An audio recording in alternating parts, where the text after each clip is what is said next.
Bom dia a todos, queridos e queridas, companheiros e companheiras de jornada rumo à luz, rumo à ascensão espiritual e planetária. Tudo bem com vocês, meus queridos, minhas queridas? Então, hoje é segunda-feira, dia 13 de maio de 2024, e nós vamos juntos dar continuidade à nossa jornada de libertação, cura e ascensão através dos ensinamentos de um curso em milagres. Começamos o nosso vídeo com a leitura e com os comentários da lição do dia, que é a lição 133. Não darei valor àquilo que não tem valor. Às vezes, no ensino, há benefício em trazer o aluno de volta a interesses práticos, particularmente depois de teres ensinado o que parece ser teórico e distante do que o aluno já aprendeu. É o que faremos hoje. Não falaremos de elevadas ideias que abrangem o mundo, mas, em vez disso, nos deteremos nos benefícios para ti. Tu não pedes muito da vida, mas pouco demais. Quando deixas que a tua mente seja atraída para o que concerne ao corpo, por coisas que compras, por prestígio, tal como é valorizado pelo mundo, estás pedindo o pesar e não a felicidade. Esse curso não tenta tirar de ti o pouco que tens, não tenta substituir as satisfações que o mundo contém com ideias utópicas. Não há nenhuma satisfação no mundo. Hoje vamos enumerar os critérios reais pelos quais se pode testar tudo aquilo que pensas querer. Se não preencherem esses requisitos básicos, não são dignos de serem desejados de forma alguma, pois só podem ocupar o lugar daquilo que oferece mais. Não podes fazer as leis que governam a escolha, da mesma forma que não podes inventar alternativas entre as quais escolher. O que podes fazer é escolher. Aliás, é o que tens que fazer. Mas é sábio aprender as leis que pões em movimento ao escolheres e as alternativas entre as quais escolhes. Já enfatizamos que só existem duas alternativas, independente de quantas pareça haver. O raio de ação foi estabelecido e isso nós não podemos mudar.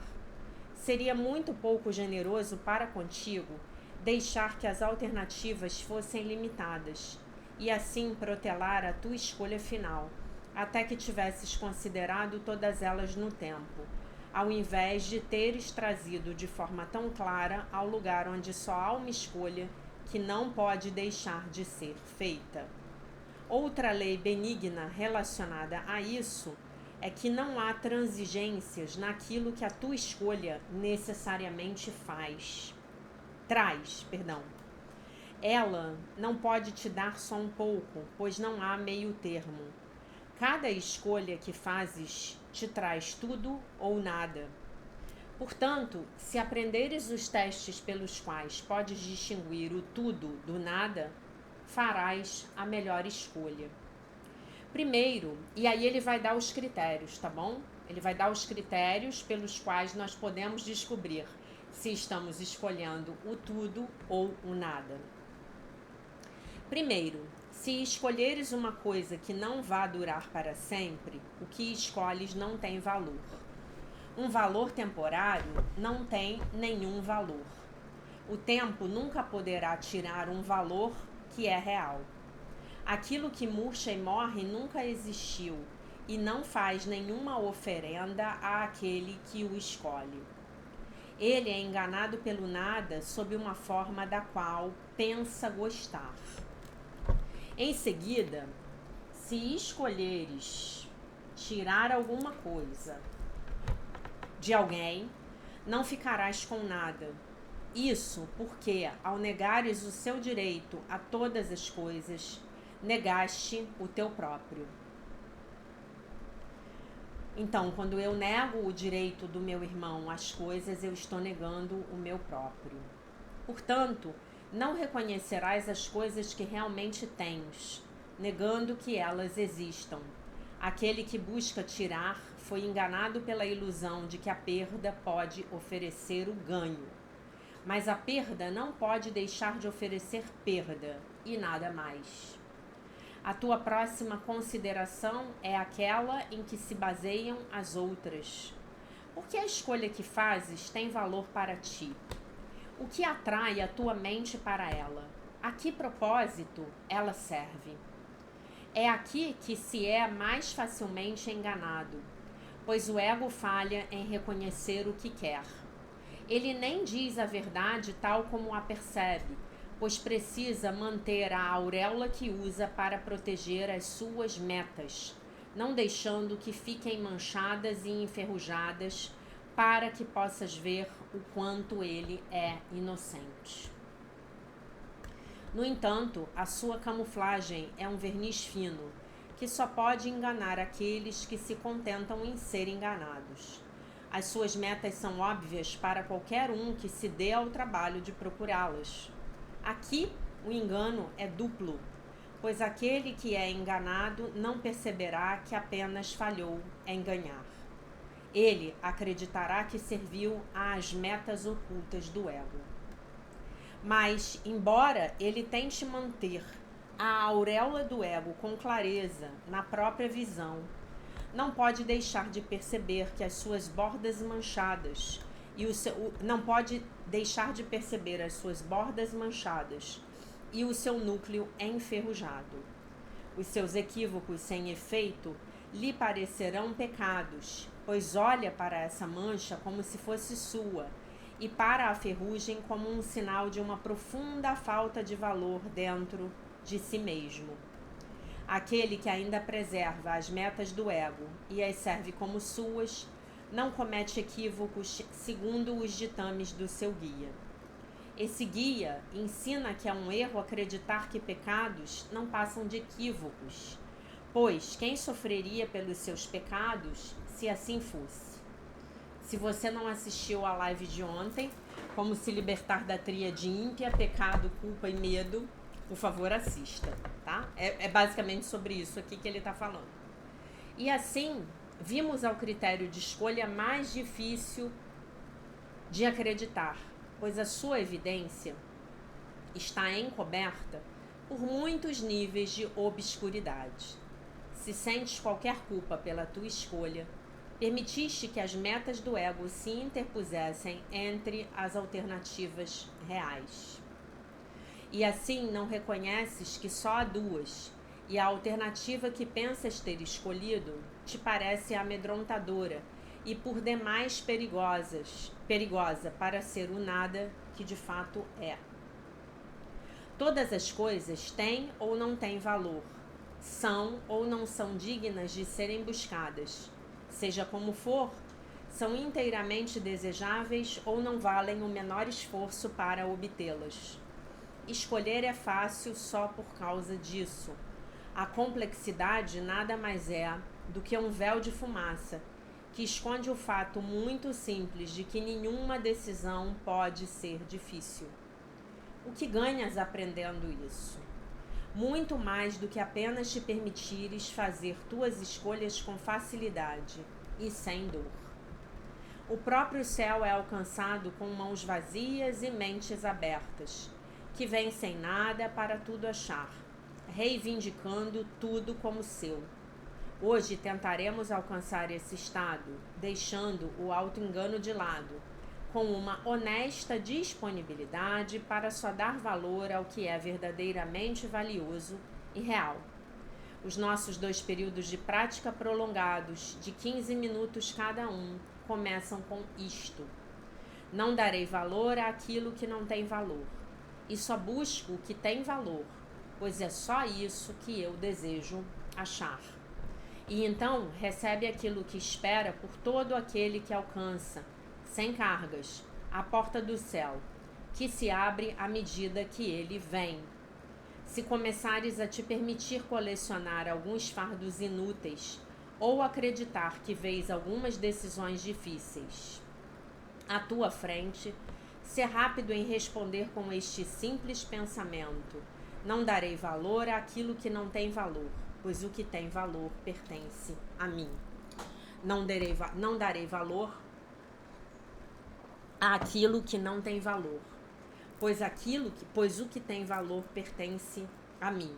E aí ele deu alguns critérios para que nós pudéssemos efetivamente diferenciar. Tá bom? Muito bem.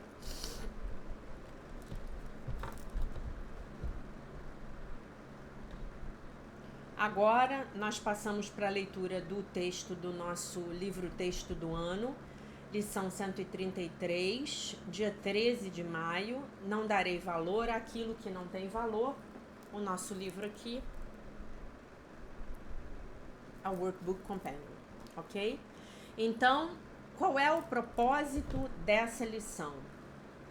Esvaziar as nossas mãos de todas as coisas que nós valorizamos neste mundo e alcançar o estado do céu. Comentário. É muito interessante esse comentário dele, tá? E aí ele acaba que ele faz um texto auxiliar, que eu não sei se vai dar para eu ler para vocês hoje, porque é um pouco grande. Comentário. As leis que governam a escolha são duas. Há apenas duas alternativas, ou tudo ou nada. Não há transigência, não há meio termo, né? Então, ou tem valor ou não tem valor. Não tem um valor assim médio, né? Ah, tem mais ou menos valor. Não existe isso. Os critérios para o julgamento daquilo que vale, que desejemos são: isso vai durar para sempre? Se não, não vale nada. Esta é uma escolha na qual alguém perde? Se sim, então você fica com nada. Não tem nada.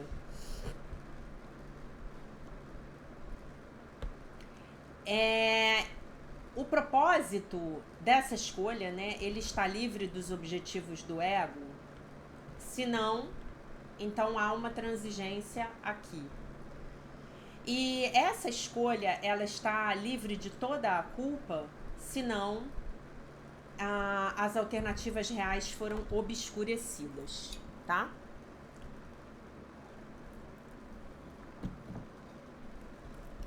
Essas são regras bastante estritas. Elas são claras, mas não facilmente aprendidas. Como podemos saber se os objetivos do ego estão se intrometendo? Por exemplo, né? E aí ele vai começar a citar aqui uma série de frases da lição. E eu vou ler para vocês aqui. Tá? Só um minuto que eu vou pegar no livro para não ficar indo e voltando, porque ir e voltar, tá, meu tablet está um pouco entalado.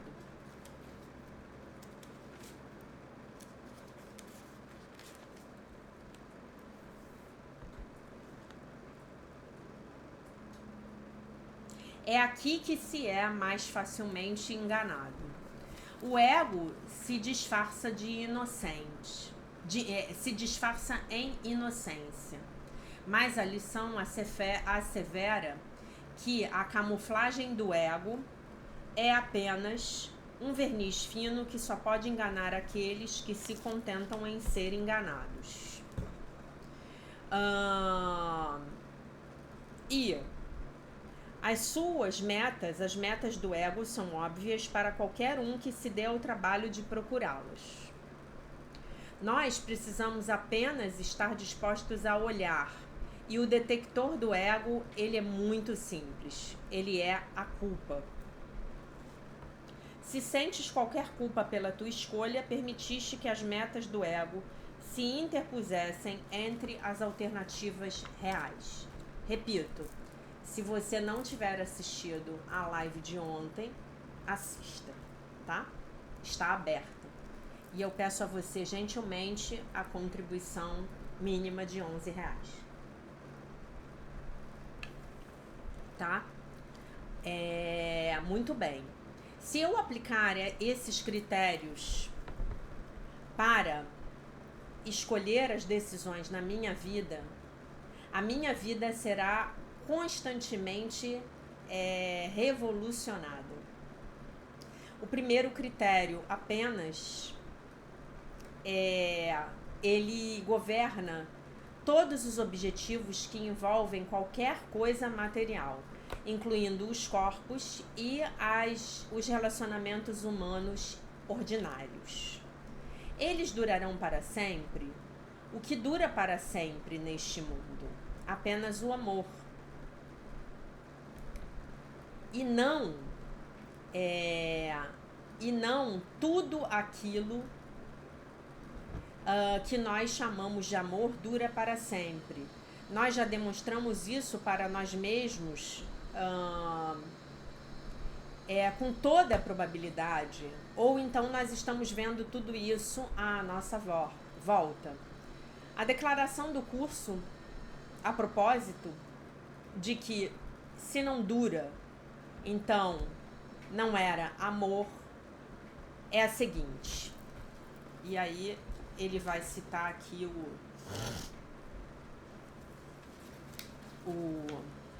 Gente, eu não tô acreditando. Achei uma coisa que eu tava procurando há um tempão. Vocês acreditam? Aqui, achei por um acaso. Que doideira. Meu Deus do céu. Tava dentro do livro e eu não tinha visto. Vamos lá. Então, ele vai citar aqui um texto do capítulo 16, O Perdão das Ilusões.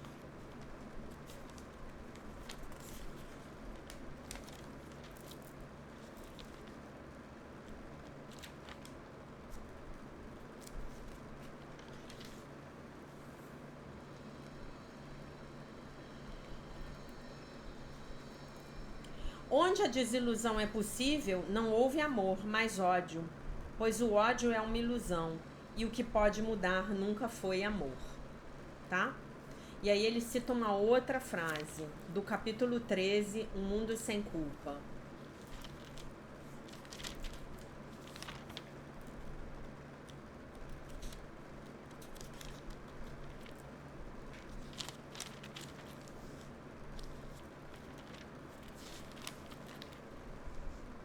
Há uma luz que esse mundo não pode dar. Entretanto, tu podes dá-la, assim como ela te foi dada. E na medida em que a dás, ela resplandece, chamando-te para sair do mundo e segui-la.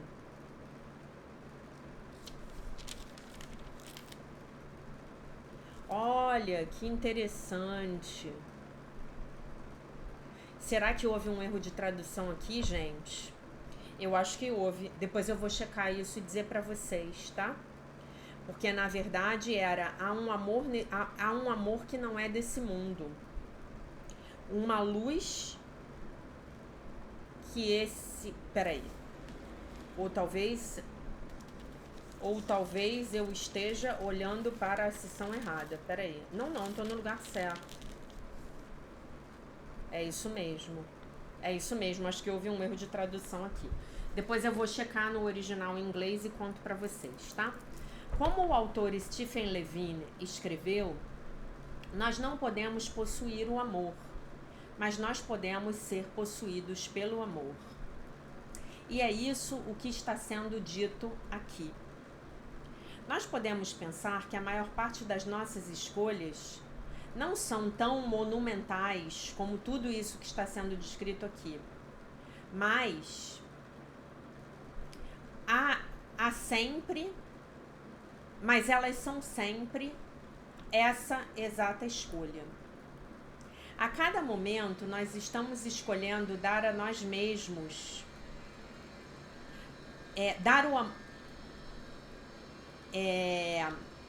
dar a nós mesmos ao amor, ou sermos tomados e usados pelo amor.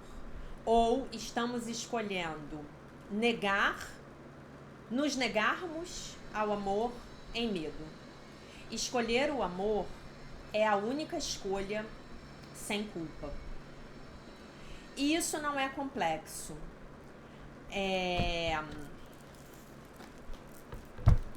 E aí ele vai citar uma frase do livro de exercícios da lição, tá? Que é a 12.3. A complexidade nada mais é do que um véu de fumaça que esconde o fato muito simples de que nenhuma decisão pode ser difícil. O que ganhas aprendendo isso? Muito mais do que apenas te permitires fazer tuas escolhas com facilidade e sem dor. Essa é a decisão. Que eu possa ser o amor nesta situação e nada mais. Não, nós não sabemos como fazer isso. É por isso que devemos vir com as mãos vazias e as mentes abertas.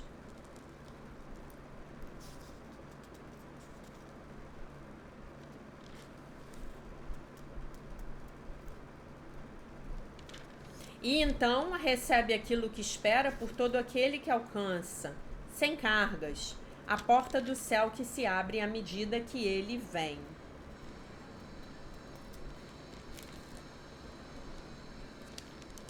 Eu acho que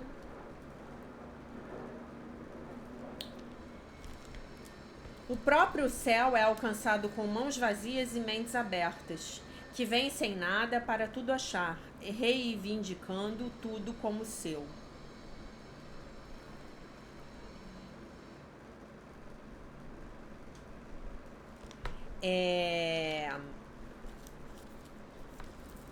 Ok? E sem preconceitos sobre o que ser o amor significa, com as mentes abertas. Nas palavras de um poema da poetisa cristã Amy Carmichael, ame através de mim, amor de Deus. Faça-me semelhante ao seu ar limpo, através do qual, sem obstáculos, as cores passam, como se ele não estivesse lá, né? Como é que se diz? O ar, né? Esse ar limpo não estivesse lá. Bonito, né? E aí nós estamos, então, sendo o tal do bambu oco, sobre o qual o mestre Osho falava, né? Estamos sendo um canal para permitir que esse amor flua, né? E aí ele escreveu um texto falando sobre os 4 critérios, né? Pra gente saber se estamos valorizando aquilo que não tem valor, né? E ele é um texto muito grande, mas eu vou tentar resumir aqui para vocês, tá? Para começar, a lição nos diz que há apenas 2 leis pertinentes à minha escolha. 2 leis invariáveis, com as quais eu preciso trabalhar internamente. E eu não tenho escolha a respeito disso. A primeira lei diz que dentro dessa casca da forma exterior, né,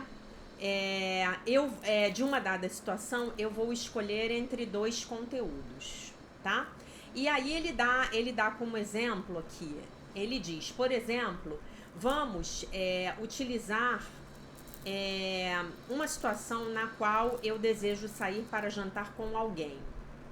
O que a lição 133 diria sobre essa escolha, né? Então, eu vou sair para jantar com alguém. Vou valorizar isso? Não vou? Como é que é? Isso é da forma? Isso é conteúdo? Isso é do ego? É do Espírito Santo? Tá? E aí ele fala assim... para aqui, no primeiro, nesse exemplo, né? A primeira lei diz que dentro da casca desse conteúdo externo... e jantar, eu terei escolhido um entre 2 conteúdos. Eu terei escolhido um entre 2 sistemas de pensamento. Ou o sistema de pensamento do Espírito Santo ou o sistema de pensamento do ego. Independente de quantas opções pareçam me confrontar, essas são as minhas 2 únicas escolhas. São realmente as 2 únicas escolhas que se abrem para mim. Enquanto eu escolher o ego, isso não vai me trazer nada. E se eu escolher o Espírito Santo, esse me trará tudo. Em resumo, então, com relação à minha escolha de ir jantar, eu terei então ou escolhido o tudo ou o nada. A pergunta é: o que eu escolhi? Como eu sei o que eu escolhi? Não há um manual no qual eu possa procurar por todas as atividades possíveis e encontrar lá um item na minha lista, sair para jantar, e ler isso sempre como uma escolha pelo ego ou pelo Espírito Santo, né? Por quê? Porque se houvesse essa lista, olha que legal isso. Se essa lista existisse, então o que nós estaríamos fazendo seria confundir a forma com o conteúdo, que é o que infelizmente a maioria dos professores de um curso em milagres faz. Confundem a forma com o conteúdo. Então nós temos uma lista de pecados, né? Vamos pegar aí a Igreja Católica. Nós temos uma lista de pecados, né? E aí nós só olhamos para a forma, não olhamos para o conteúdo, né? E o ensinamento de Jesus, o verdadeiro ensinamento de Jesus, não era sobre a forma, nunca foi sobre a forma, ele sempre foi sobre o conteúdo. Então eu não posso achar numa lista de mandamentos o que é do ego e o que for o contrário daquilo ali, o que seria do Espírito Santo, tá? Então olha o que ele diz aqui.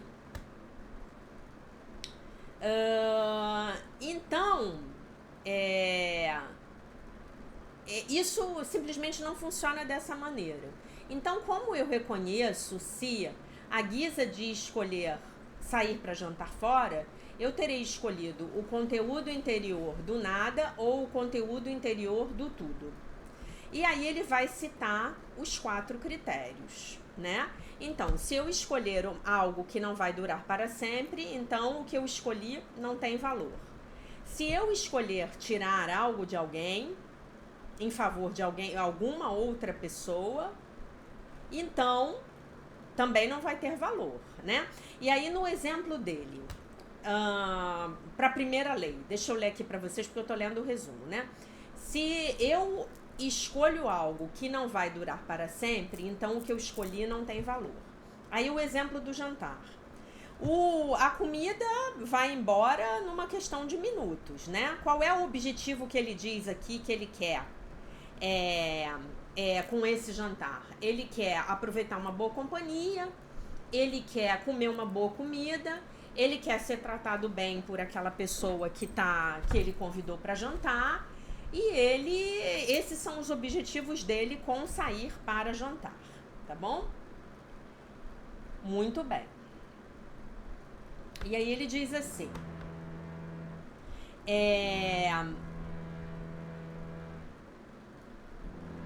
essas coisas, elas duram para sempre? Obviamente que não.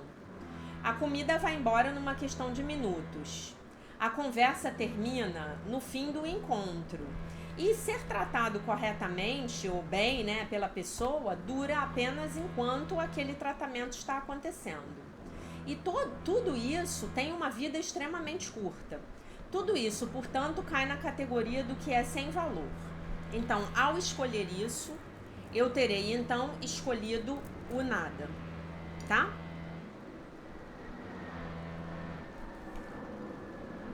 E aí, o segundo critério, se você tiver escolhido tirar alguma coisa de alguém, então você não vai ter nada, tá?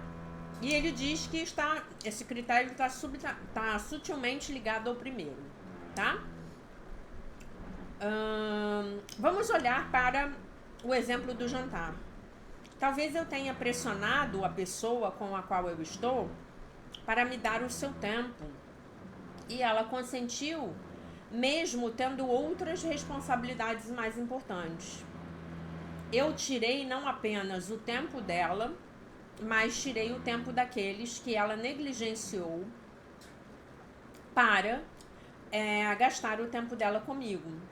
Talvez eu tenha subitamente deixado que ela soubesse que se ela não me tratar do jeito que eu quero, eu a punirei com raiva, recriminação, um mau temperamento, um tratamento frio e etc. Novamente, eu tirei dela. Talvez o dinheiro que eu esteja gastando no jantar pudesse ser melhor gasto numa necessidade, com uma necessidade menos frívola, ou com algo que pudesse beneficiar outra pessoa. Talvez eu esteja tomando o tempo e o esforço do garçom, sem dar uma gorjeta adequada para ele.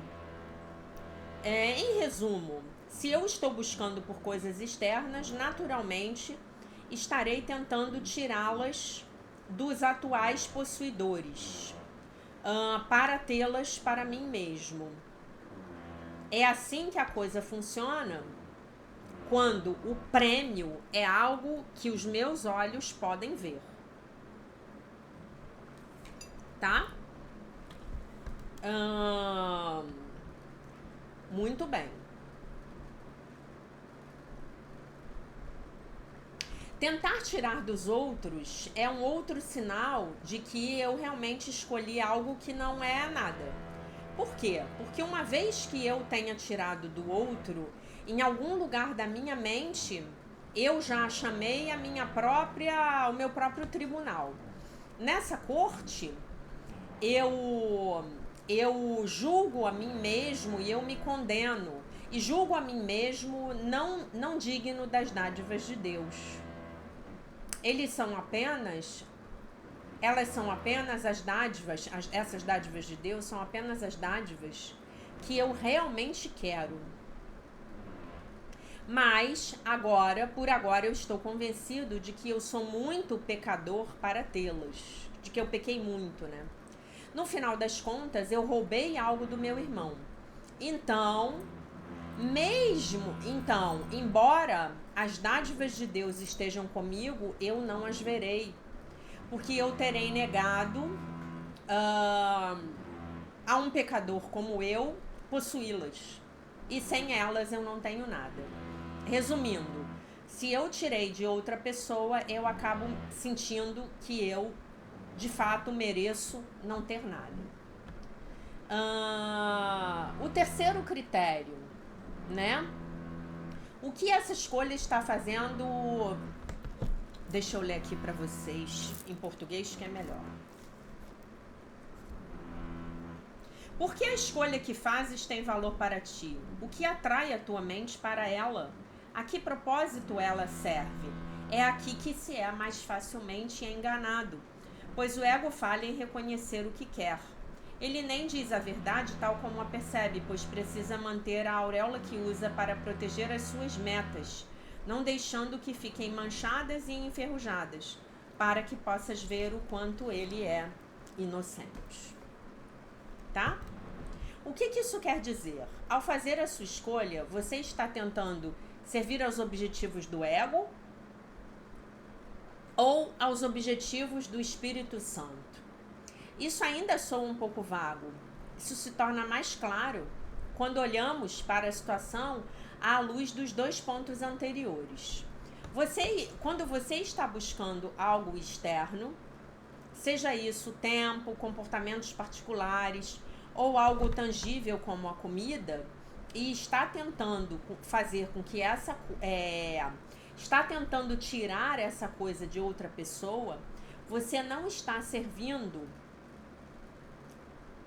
apenas servindo a algum pensamento genérico do sistema de pensamento do ego.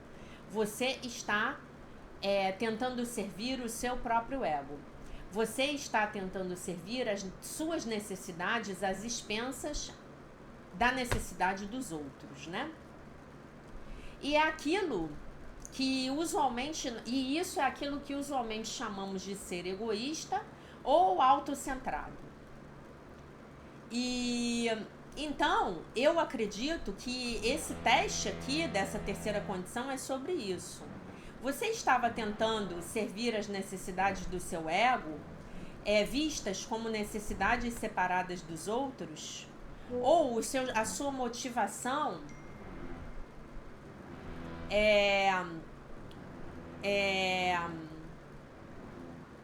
peraí. ou a sua motivação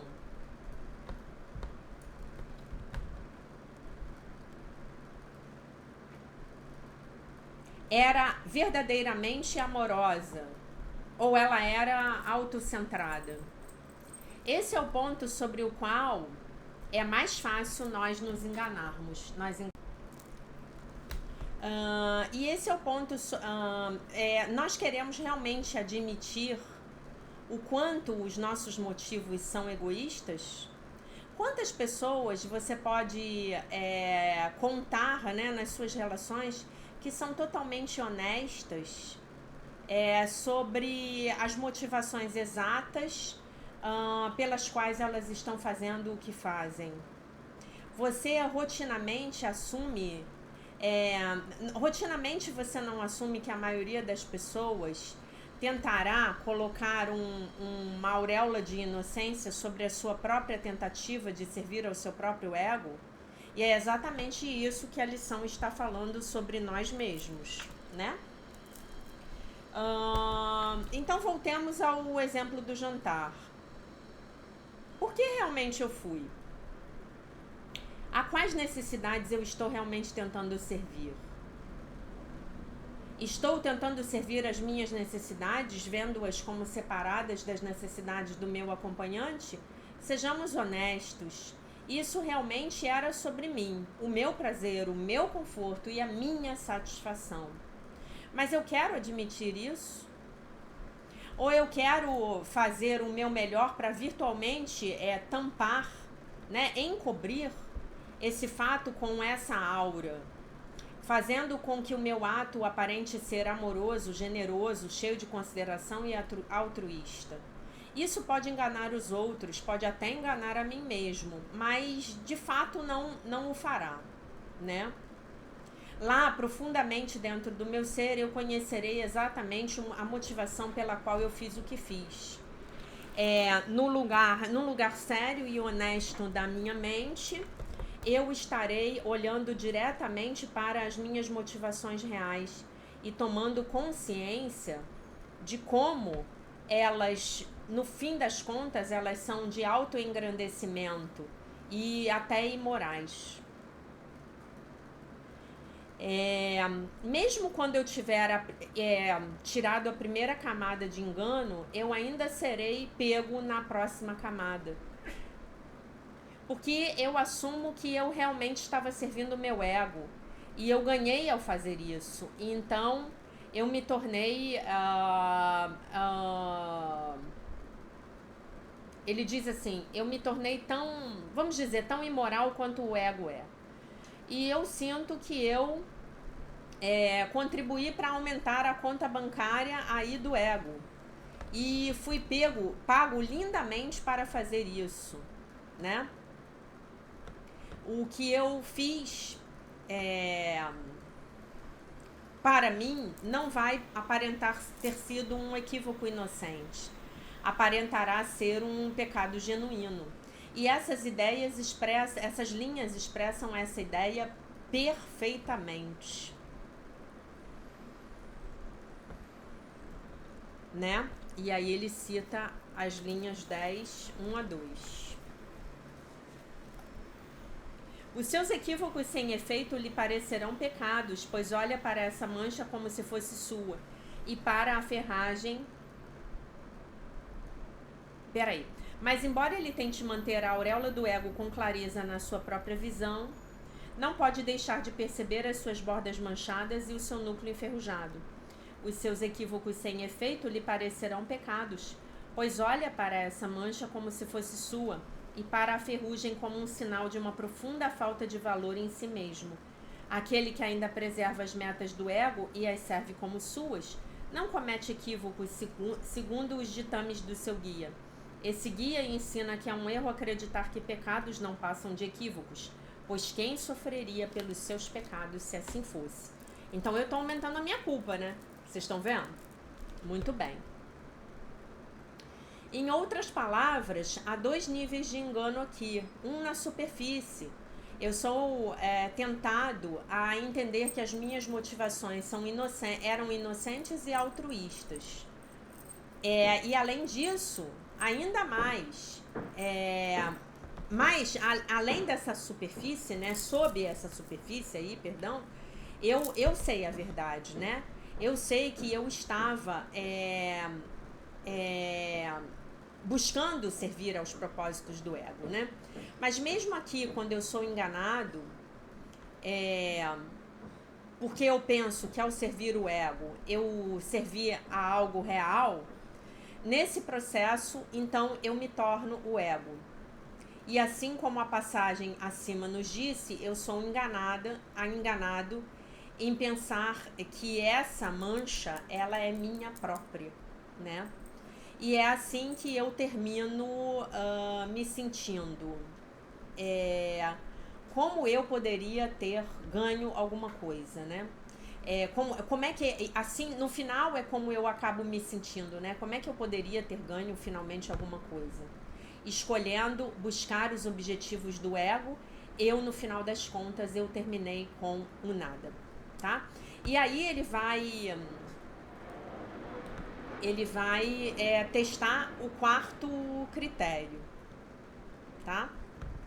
Se eu sinto qualquer culpa, se você sente qualquer culpa sobre a sua escolha, então você permitiu que os objetivos do ego estejam entre as suas reais alternativas, né?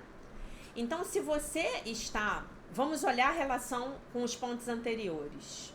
Se você está buscando alguma coisa que não vai durar para sempre, alguma coisa externa, uma situação ou evento, provavelmente você vai terminar se sentindo sutilmente... Você vai provavelmente terminar verificando que você sutilmente está tirando algo de uma outra pessoa. Se você fizer isso, não importa o quão bem intencionado você tentar fazer com que você mesmo pareça, mas você saberá de coração que os seus motivos são motivos egoístas. Você está servindo a si mesmo. Você sabe que você estava tentando servir ao seu ego. E você se sentirá culpado. E a culpa é o resultado final desse processo. Ele é o sinal de que os outros 3 critérios anteriores seguiram em favor do ego. E, essencialmente, é a evidência de que você tentou satisfazer o seu próprio eu às custas da felicidade dos outros. Vamos voltar ao meu exemplo do jantar. Se o meu objetivo era satisfazer o meu ego, eu estava esperando fazer isso, tentando tomar algo dos outros. E então eu posso sair do jantar sentindo um grande prazer, mas sob esse prazer haverá uma inquietação. Não importa o quão boa essa comida tiver sido, o quão interessante tiver sido a conversa e o quão bem o meu parceiro de jantar tenha me tratado. Eu não vou me sentir bem comigo mesmo. E eu posso até não chamar isso de me sentir culpado, mas é exatamente o que é. Eu vou sentir uma perturbação desconfortável vindo me corroer dentro de mim, uma vaga autocrítica, e eu provavelmente nem saberei de onde isso está vindo. Porque a noite foi boa e a comida e a conversa já terminaram, né? E esse sentimento é o que vai permanecer, né? Esse sentimento ruim, esse sentimento de uma inquietação. Quantos de nós não conhecemos essa experiência? Eu não sei quanto a vocês, mas terminando de ler esse texto, nossa senhora, eu consegui me identificar muito, né?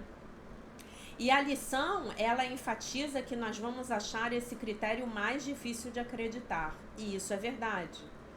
Porque, por exemplo, você está certo de que você fez a coisa certa e você ainda se sente culpado? Isso significa que você fez a coisa errada? Lembre-se, esses critérios não dizem a você o que você deveria fazer do lado de fora. Eles dizem a você, falam a você sobre o conteúdo que você escolheu do lado de dentro. Mesmo se o seu comportamento tiver sido correto e responsável e apropriado, isso não significa que a sua motivação terá sido pura. E os seus motivos são o sinal do verdadeiro conteúdo que você escolheu. E você provavelmente ainda está tentando fazer com que a outra pessoa se sacrifique, de forma que você pudesse ter aquilo que você quis no mundo, para satisfazer os seus próprios interesses separados. Enquanto você se sentir culpado, então isso era parte daquilo que estava acontecendo dentro de você. Pode não ter sido tudo, mas havia algo disso e você sabia. Mas se havia algo disso e você sabia que você estava desejando apenas a felicidade pura e perfeita de todos os envolvidos, como poderia haver espaço para que você sentisse qualquer tipo de culpa, né? Então, e esse tipo de culpa aí, gente, ele é um pouco um senso de desconforto, tá? Ele é um pouco um senso de desconforto, tá bom? Apenas porque você está se sentindo culpado, entretanto, isso não significa que essa culpa seja merecida. Lembre-se, a culpa é auto-engano. Se você está se sentindo culpado, isso quer dizer que você se esqueceu que há apenas duas alternativas, o tudo e o nada. Você foi enganado em pensar que havia uma terceira, uma alternativa no meio. Você pode servir aos objetivos do ego e ir morder o delicioso fruto proibido. A culpa vem com nós nos esquecermos que nós estamos mordendo não o fruto proibido, mas o nada. Então, agora nós encobrimos a escolha errada. Nós falamos sobre a escolha errada. Pelo ego, pelo nada. E sobre a escolha correta? Como essa escolha poderia aparecer, né? No sistema de pensamento do Espírito Santo. E então ser a escolha na qual eu escolhi tudo. E isso é rápido de explicar, porque é muito menos familiar a nós. Nesse caso, eu vou para o jantar não me preocupando com a comida ou a atmosfera, não me preocupando se eu serei tratado bem ou se a conversa vai ser boa. Aquilo com que eu me preocupo é ver o eterno, o Filho de Deus, né, no meu parceiro de jantar e transmitir essa visão linda para ela, através das minhas palavras gentis, das minhas atitudes amorosas e das minhas ações generosas. E agora eu estou realmente buscando aquilo que vai durar para sempre. Imagine isso. Enquanto neste mundo eu posso escolher, porque neste mundo eu posso escolher o que vai durar para sempre. Eu posso escolher o eterno na outra pessoa. Eu certamente não tenho que tirar nada de nenhuma outra pessoa, né?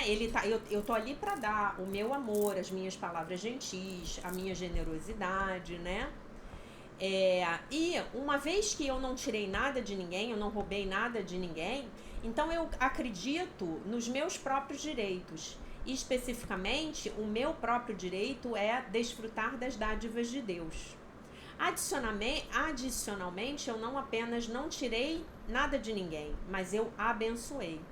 Vendo o eterno na minha acompanhante, ver o eterno na minha acompanhante beneficia a todos.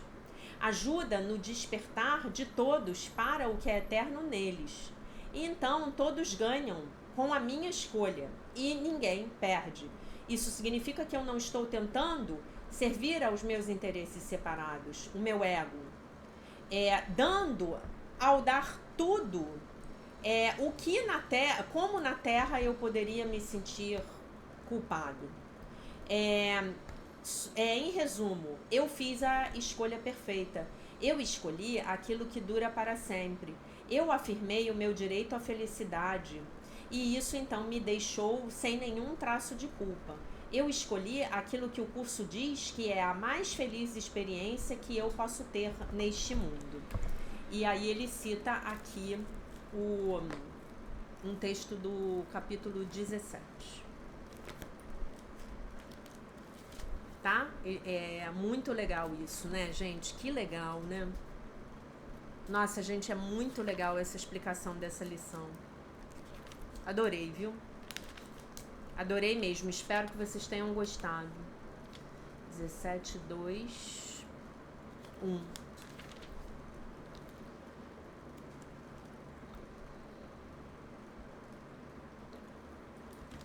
Tu és capaz de imaginar quão belos parecerão para ti aqueles a quem tiveres perdoado? Em nenhuma fantasia jamais viste nada tão belo. Nada do que vês aqui, dormindo ou acordado, chega perto de tamanha beleza. E coisa alguma valorizarás como essa, nem nada será tão precioso. Nada do que lembras, que tenha feito o teu coração cantar com alegria, jamais te trouxe sequer uma pequena parte da felicidade que ver isso vai te trazer. Pois verás o Filho de Deus, contemplarás a beleza que o Espírito Santo ama contemplar e pela qual ele agradece ao Pai. Ele foi criado para ver isso para ti, até que aprendesses a vê-lo por ti mesmo.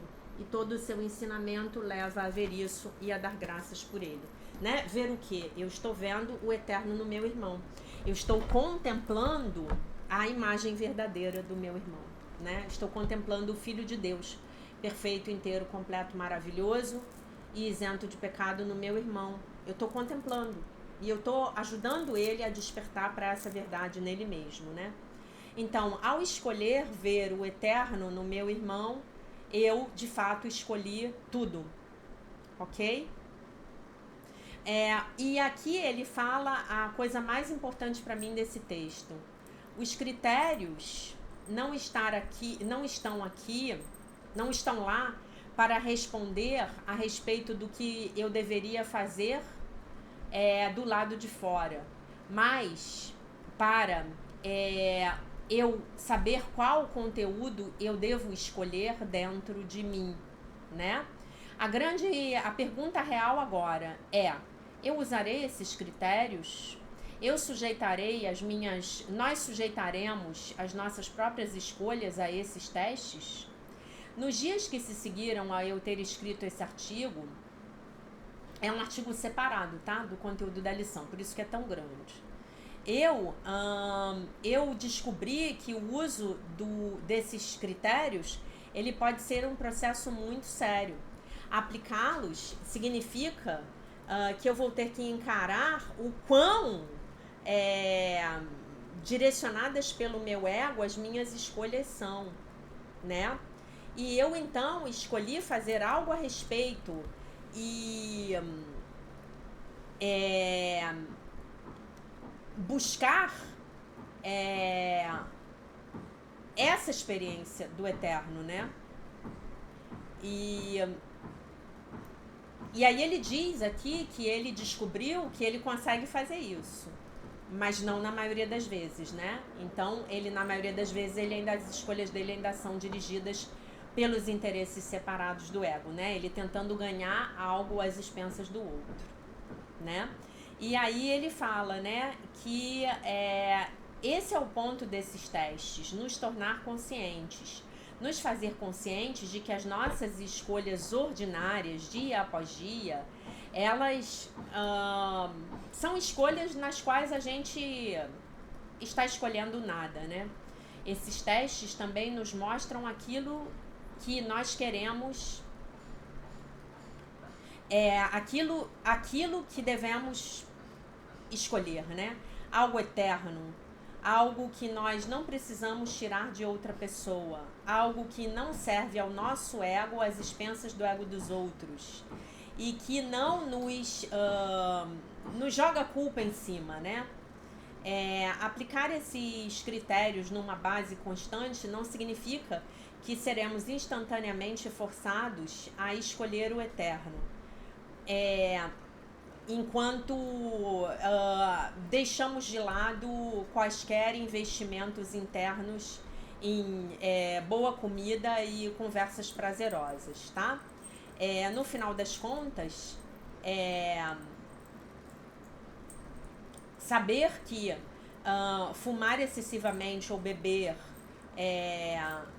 o que fumar excessivamente ou beber faz com o nosso corpo, não vai necessariamente significar que nós vamos instantaneamente abandonar esses hábitos e escolher a saúde em vez deles. Mas saber disso apressa o dia em que nós faremos essa escolha, né? Então, tomarmos consciência disso, de que formas subreptícias, né? Muito sutis, né? Muito de bem disfarçadas, né? Queremos tanto o bem do outro. Na verdade, a gente não quer o bem do outro coisa nenhuma, né? A gente quer que o outro faça aquilo que nós achamos que vai nos fazer bem, né? Mesmo quando eu quero, por exemplo, que o outro pare de beber, na maioria das vezes esse é um desejo do meu ego, né? Porque se ele parar de beber, eu vou ficar melhor. É disso que ele tá falando, né? Então, hoje, que possamos não dar valor àquilo que não tem valor, tá bom, meus amores? Eu vou deixar vocês por aqui, quase 1 hora de vídeo. Eu deixo vocês com a paz de nosso Senhor Jesus Cristo. Essa era a mensagem para o nosso dia de hoje. Eu deixo vocês com a paz de nosso Senhor Jesus Cristo, com um beijo imenso. E se Deus quiser, nós nos vemos novamente amanhã.